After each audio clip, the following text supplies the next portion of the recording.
Itu perlu saya sampaikan, karena supaya di Jember ini juga siap-siap gitu loh Pak. Akan dijadikan korban pertama kali. Opsi ketiga, akhirnya ulama-ulama di Jakarta menyiapkan opsi yang keempat, dan ini sudah difatwakan MUI Pusat. Ulama akan mengangkat panglima dengan jargon iskariman omud syahidan. Ini artinya apa?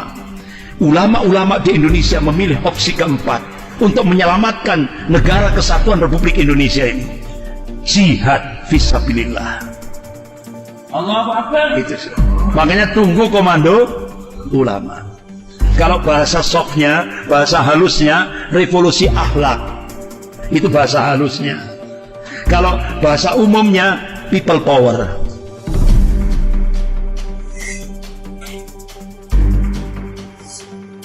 Ketika Presiden Cina memerintahkan untuk menghadapi umat Islam Indonesia, pemerintah diminta untuk melakukan dengan hard power. Akhirnya perintah Presiden Cina langsung dilaksanakan, pakai preman untuk menghadapi umat Islam. Vulgar loh Pak, diumumkan lewat publik, preman direkrut untuk menghadapi umat Islam.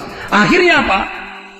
Gerakan operasi intelijen orgil, orang gila, yang disasar imam masjid, ustadz, ulama, ya kan?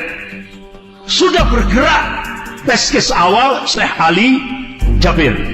Kenapa kok Syekh Ali Jabir? Karena Syekh Ali Jabir pernah muhadarah.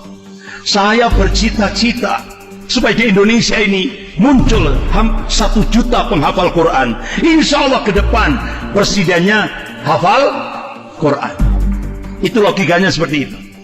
Akhirnya beliau jadi tes case awal. Nah habis itu bergerak ke Lampung, bergerak ke Jawa Barat, bergerak ke Aceh, Jawa Timur. Itu informasinya akan disebar 1000 orgil, operasi intelijen orgil, orang gila ya. Tapi orang gilanya agak pinter Pak, ya kan? Orang gilanya agak pinter. Yang disasar imam masjid, ustadz dan ulama.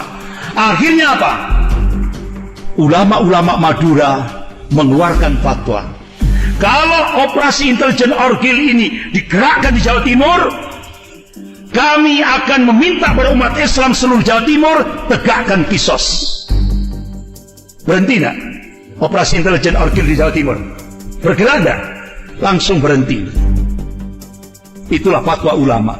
Makanya tunggu komando ulama. Tunggu komando ulama, sabar. Tunggu komando ulama. Kenapa, Bapak-bapak? Ini, mohon maaf ya, ini sebenarnya Syria. Tapi saya sampaikan di Jember ini supaya tahu. Jadi gini, ini kalau ini benar-benar terjadi betul di Indonesia, ada 4 opsi. Opsi pertama, triumvirat. Triumvirat itu dalam hukum ketatanegaraan di Indonesia, ketika terjadi hal-hal yang tidak diinginkan, itu yang dimunculkan adalah Menhan, Mendagri dan Menlu. Ini triumvirat. Tapi ini posisinya lemah. Kemudian muncul opsi kedua, presidium. Nah, presidium ini ternyata orang-orangnya yang disiapkan itu semua anti-Islam. Ini sangat membahayakan bagi umat Islam di Indonesia. Akhirnya tokoh-tokoh ulama di Jakarta menolak opsi kedua ini. Opsi ketiga, ini yang mau digerakkan oleh Luhut Binsar Panjaitan, the real presiden, presiden yang sebenarnya. Luhut Binsar Panjaitan bersama Hendro Prayono. Ini kader-kader Ordo Yesuit, kader-kadernya Jenderal LP Modani. Jadi dia akan mengajukan opsi ketiga, junta militer. Otomatis semua umat Islam ini akan dikorbankan, terutama ulama-ulama akan dijadikan korban pertama kali. Opsi ketiga, akhirnya ulama-ulama di Jakarta menyiapkan opsi yang keempat, dan ini sudah difatwakan MUI Pusat lewat Kiai Haji Muhyiddin bersama Kiai Haji Dr. Anwar Abbas. Apa? Ulama akan mengangkat panglima dengan jargon iskariman omud syahidan. Ini artinya apa? Ulama-ulama di Indonesia memilih opsi keempat untuk menyelamatkan negara kesatuan Republik Indonesia ini. Jihad fisabilillah. Allahu Akbar. Gitu. Makanya tunggu komando ulama. Kalau bahasa softnya, bahasa halusnya, revolusi akhlak.